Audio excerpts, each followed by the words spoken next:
This week on the agenda, inside esports. As the latest World Cup in Riyadh reaches its climax, is competitive gaming the next sporting success story?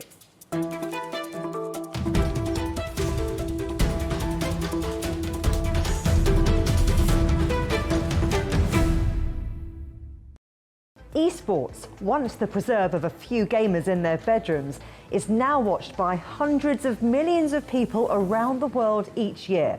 It's evolved into a thriving digital entertainment ecosystem. Gameplay is big business.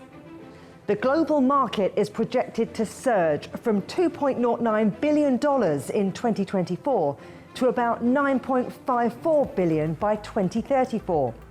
The biggest market? China, where the esports industry generated $3.85 billion in 2024, not including esports merchandise. The esports audience there alone is around 490 million people, and those huge audiences have led to premium sponsorships and global tournaments that fill stadiums. The 2025 Esports World Cup is taking place right now in Saudi Arabia with a record prize pot of $70 million, the largest in the history of esports. Sporting celebrity stardust is also raising this rapidly growing sector's game. Soccer star Cristiano Ronaldo is the 2025 Esports World Cup global ambassador. And the market is only going to grow, with Riyadh also looking to host the first Olympic esports games, a landmark event both in the world of esports and within the Olympic movement in 2027. Joining me now are Chester King, founder and president of British Esports, Professor Tom Cannon, expert on sports finance and economics at the University of Liverpool, and gamer and teaching fellow at the University of Salford, Jake Trotman. Great to have you all here. Chester, let me start with you, because so far the World Cup of esports has been making the headlines. We've had shocking results, we've had unforgettable moments, and it's drawn audiences from all around the world. But for the uninitiated, can you explain what esports are and why this World Cup is so important for the sector? Yeah, thank you very much for having me. So the definition of esports is organized competitive video gaming. So this is where you're playing video games always against a human, so not against a computer, human versus human, and it ranges from 1 versus 1 format up to 5 versus 5. And what's exciting about the Esports World Cup is there's kind of acknowledges around 40 different esports that are played globally at different competitions, and the Esports World Cup has about 20 of them for this year's iteration. And the prize pool this year is just over $17 million. So it's a huge event, and it's basically a club tournament, a professional club tournament where they play different types of esports. So it's really exciting. It's the largest of its kind in the world. This is its kind of second iteration as being called the Esports World Cup. And the prize pool last year was 60 million, and this year is just over $70 million. So it's really exciting. And it's basically for people to show off their talent at the different types of esports. Jake, how has the rise of esports led to the professionalisation, would you say, of competitive gaming? Obviously, as we've seen growth in the sector, it's kind of become a lot more undeniable. Its influence on popular culture has grown pretty significantly. What we're seeing now is tournaments getting massive viewership. League of Legends last year, the World Cup, for that got 7 million peak viewers on its broadcast, which is comparable to a lot of traditional sports. You're seeing massive investment from many different companies, global giants like Samsung and LG getting involved. So what we are seeing is a massive kind of commercialization and push for kind of continued global awareness for esports at the moment. Tom, let's talk a little bit more about the business of esports and how it's getting so big. I mean, is it technology? Is it finance? Is it host nations, places like Riyadh stepping up? I think it's a bit of all. I think the truth is what you've seen is a phenomenal growth by individuals committing themselves, partly by the attraction of the funds, but also because basically it's become a very exciting and dynamic activity to engage in. It's a real sport. And of course, you've now got superstars. You've got esportsmen who are millionaires and have made millions out of the game. I'm hoping that Mr. King has made a few millions out of it, but it's basically producing superstars. And as we've seen very recently, the production of superstars actually is one of the things which drives growth, not just locally where the superstars are from, but globally. And that's the other thing about this sport. And with great success, it is now global. There's hardly any part of the world where it hasn't drawn in the appeal of individuals, of teams, and even big companies, as Jake was referring to. And basically, I think we are having a situation where people are competing to rule the field, if you can use that term electronically. Chester, would you agree with that? I mean, esports are big in China and a national obsession in South Korea. Where else are pro e-athletes training hard? I mean, are Western audience playing a little bit of catch-up here? Yeah, so of the 40 different esports, you've got a bit like traditional sport, you've got some countries that specialize in different sports. So there's a game in China, a mobile game that's played by 80 million people in China, but it's not played over in the West. It hasn't kind of transferred. It's a bit like, not everyone plays cricket, not everyone plays baseball. So you are seeing local heroes as well as national heroes. There's a player called Faker out of South Korea who is bigger than Messi, Ronaldo, everyone. He is, as Tom said, he is the biggest superstar of them all. He won that incredible World Championships in London in League of Legends in November at the O2, which was a sellout. So, yeah, we are seeing that across the board. With regard to other countries, you've got titles and fans in South America and Brazil. It's huge. In Peru, they're massive Dota 2 players, which is a specific title. In Poland, CSGO was the game because, again, as Tom said, we had a huge superstar in Poland, and then that creates a role model. I wonder, when you're competing, when you're taking part, do you know where the person on the other end of the console is coming from? Of course, but it is very global. And I was an active esports player. I was in teams with people from Brazil, North America,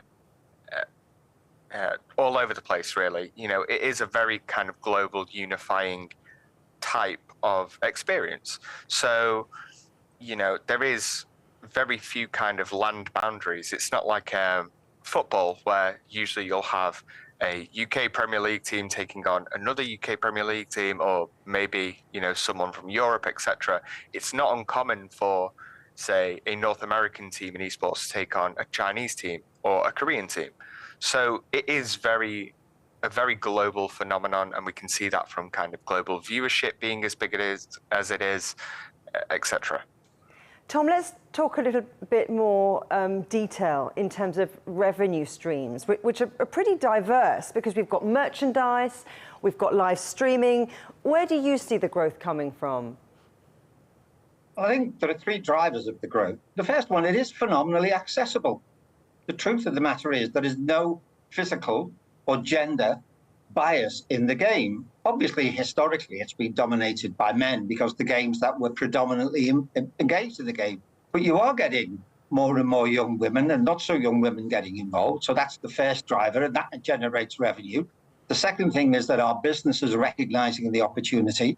We've already had reference by Jake to some of the IT companies who are getting involved, and that's a very important factor as well. So they're seeing ways of driving growth of their games and the popularity of their games, and that growth can be seen almost immediately when a big new player comes into the sport. And then finally, you have got sponsors coming in now. Somebody who wants to put their name on a team, one of the teams that won last time, basically, they end up getting sponsored, and that sponsorship income generates the willingness to spend more money, because sponsors get involved, not just because they want to get involved in the game and end up doing the situation, which is also very exciting about esports, which is that basically new games are being accepted within the esports environment. And that's phenomenally important, not just to the sponsors, to the IT companies, and to the participants, but to the growth of the sport globally. Chester, I wonder what you think. Do you think the industry's current size maybe underlines a shift in entertainment consumption patterns worldwide?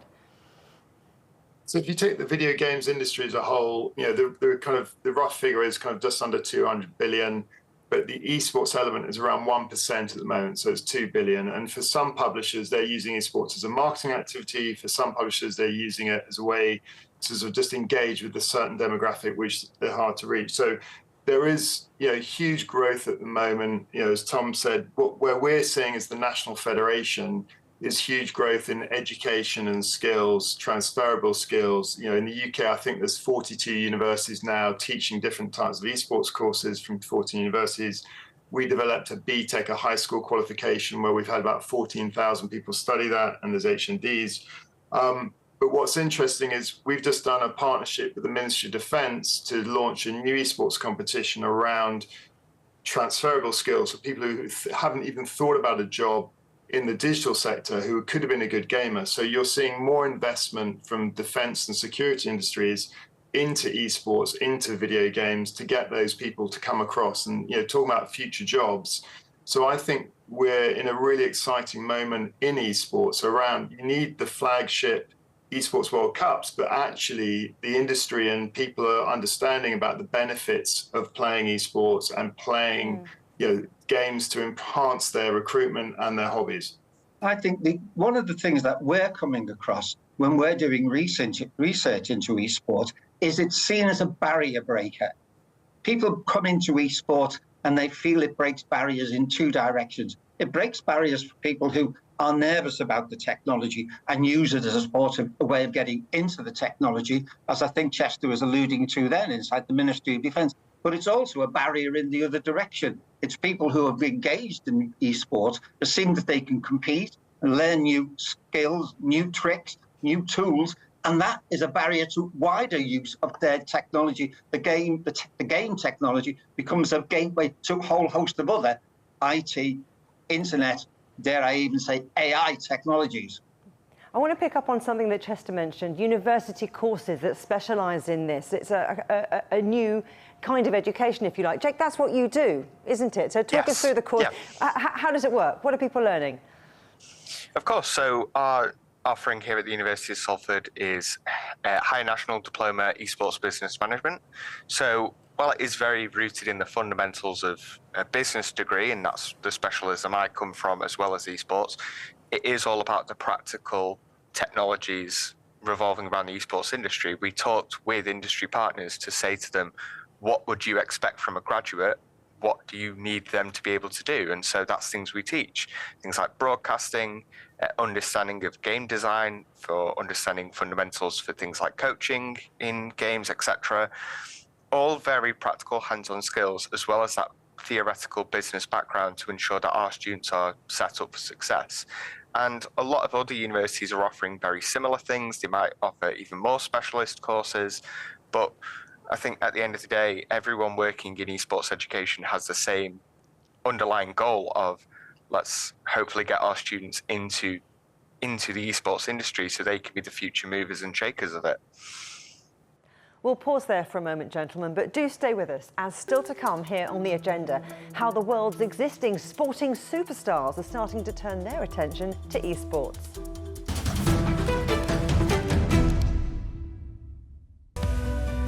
We are all connected. Across borders, across continents, connected by ideas, a shared humanity. Stay connected.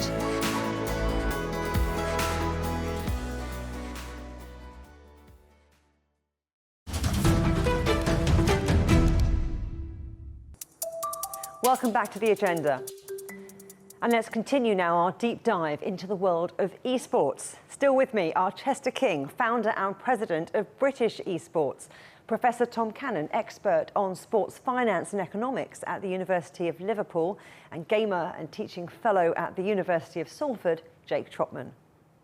Chester, British Esports has recently announced plans for a new flagship arena to open next year, I believe. Tell us a little bit more about that and what it means for the future of esports here in the UK and also in the rest of Europe. Yeah, so we've been looking for about 4 years to find the right venue, and esports is quite specialist. So what we ended up doing actually was buying an old car dealership and converting it. The reason we did that is it's a huge space, wide, with no columns, and it's 8 meters tall. So this will be a performance campus opening at the end of Q1 next year. It's right next to actually a Premier League football team, Sunderland. We've got a national campus up there already where we have classrooms, gaming rooms, gaming houses where people come and train with us, and that's pro teams and national teams. And we do a lot with, for example, British basketball have a esports team playing a game called NBA 2K, and we host and train them. And then we've had teams like Falcons who are doing very well in the Esports World Cup. They will come and train with us when there's UK talent. So one of the other revenue streams that is improving or increasing is around having physical spaces. So Saudi, Korea, and us are the only federations that have physical bases. And Saudi is the only one really incomparable to us. We have a relationship with them about benchmarking, best practice, safeguarding, etc. So our new arena will be opening, as I say, the end of Q1. It's very exciting. It's got a 17-meter by 3-meter screen.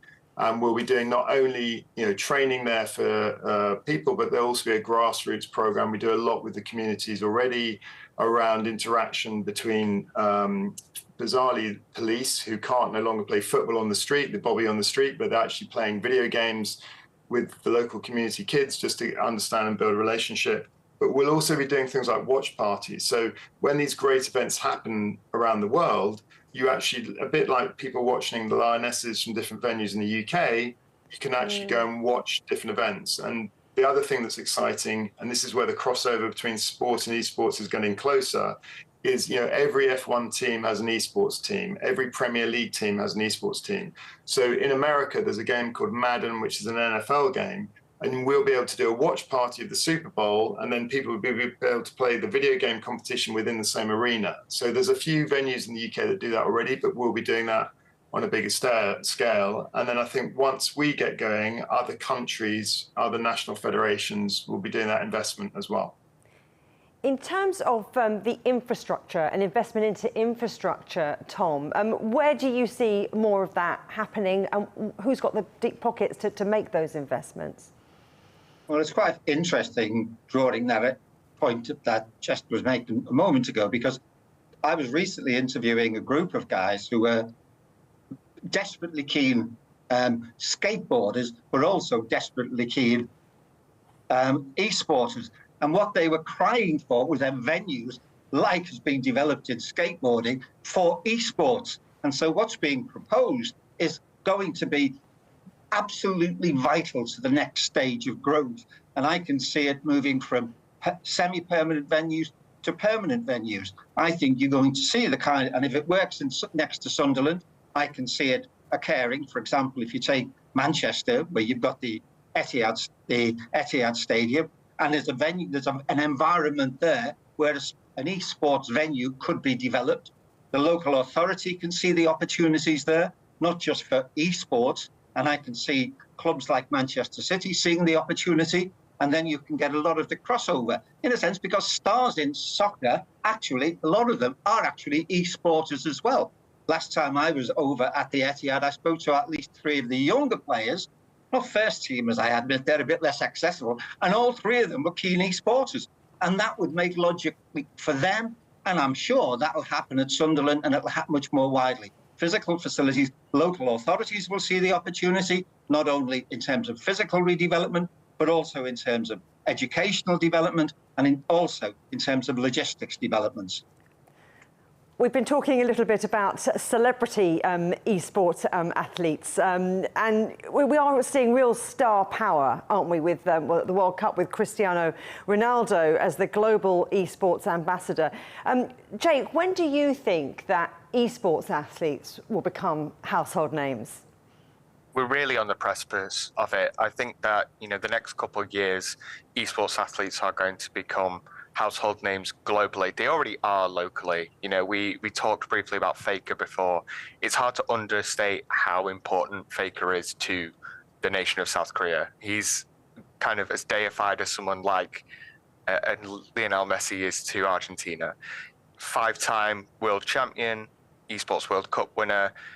He recently announced that he was re-signing with his team T1 until 2029, and it was all over Korean Twitter. Okay, it was basically celebrations in the streets, pretty much, because it's an iconic partnership. Faker and T1 is as iconic as, say, Max Verstappen and Red Bull, or Lionel Messi and Real Madrid. It's very important.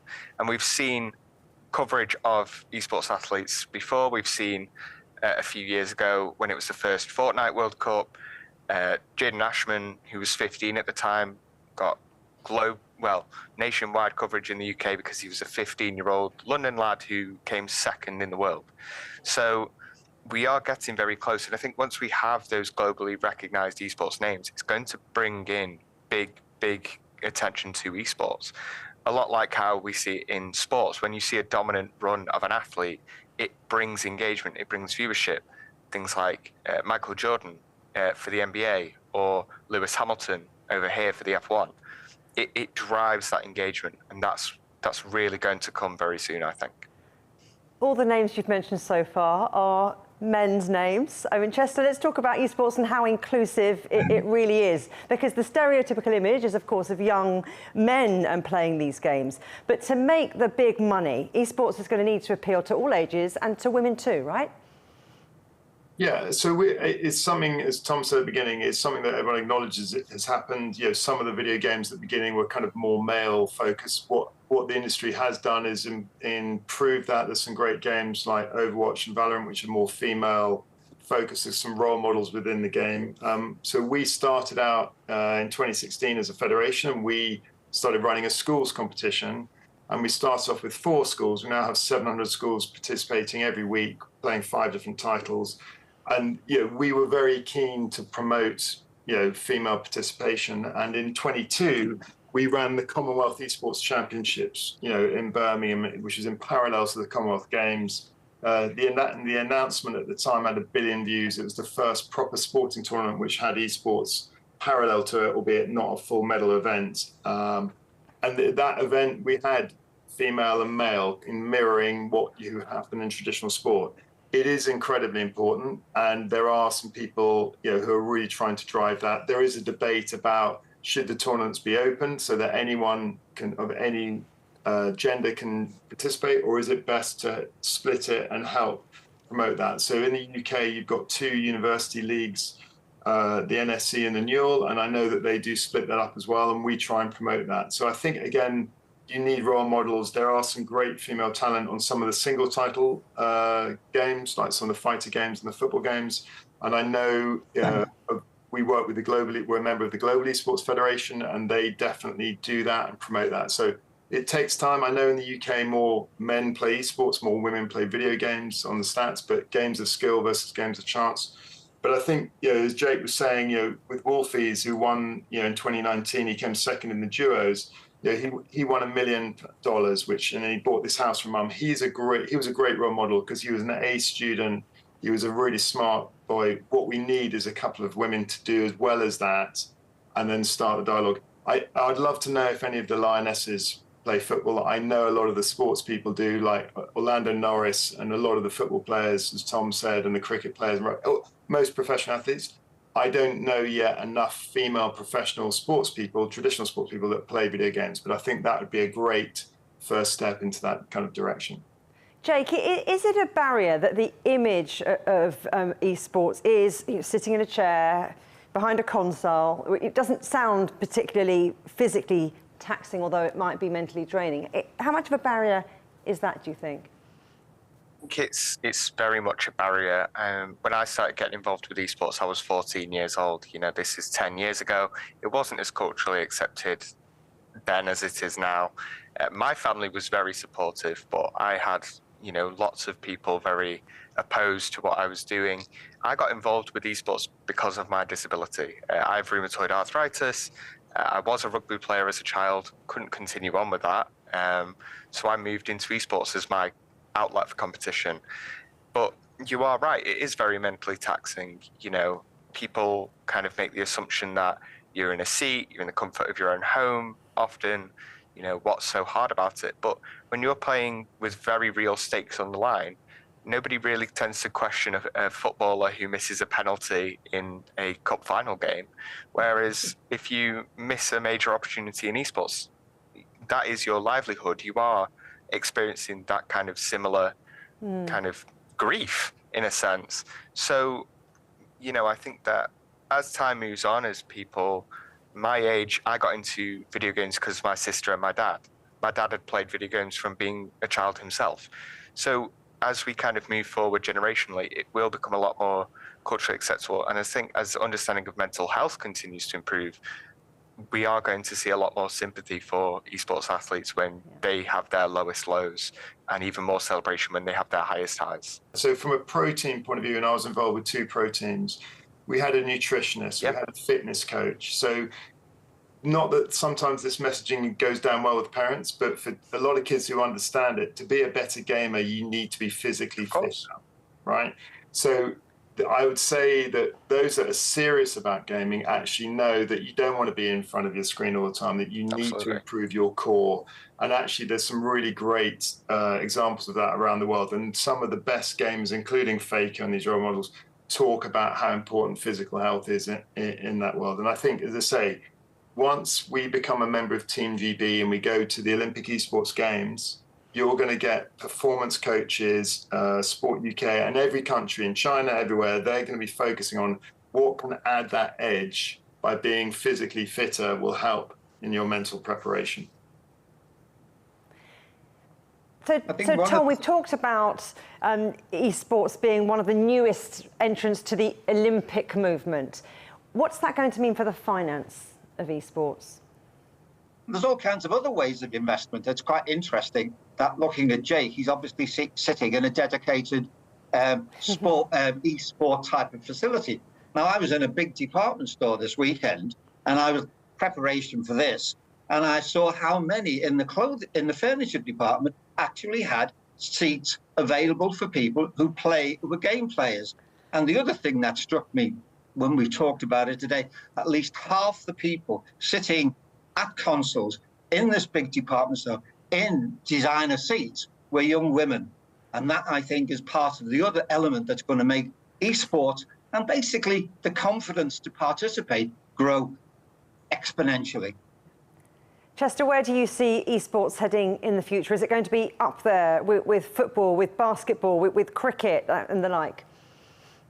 Yeah, I think what the advantage of esports is how inclusive and diverse it is, and you can have a team of people of disabilities, men, women playing together. And I think this is what's been so rewarding for us and what we've been doing on our school level and university level across the board. So I think participation of the activity, not everyone can physically or emotionally play sport, but a lot more people can play the video game. And there's a great stat in America that 20% of girls that play soccer did so because they played the video game first. They understand the rules. They understood about the position rules. So I think obviously it's mainstream in our world already, but I think you'll have a generation who'll get it. My son was born in the year 2000, and I got into esports because I was so fascinated at what an incredible activity it was and how beneficial it was. And as Jake talks about mental health, during COVID, we ran, our after school, we're the only after school club activity that went throughout the whole of COVID because it's so accessible. So for me, the future of esports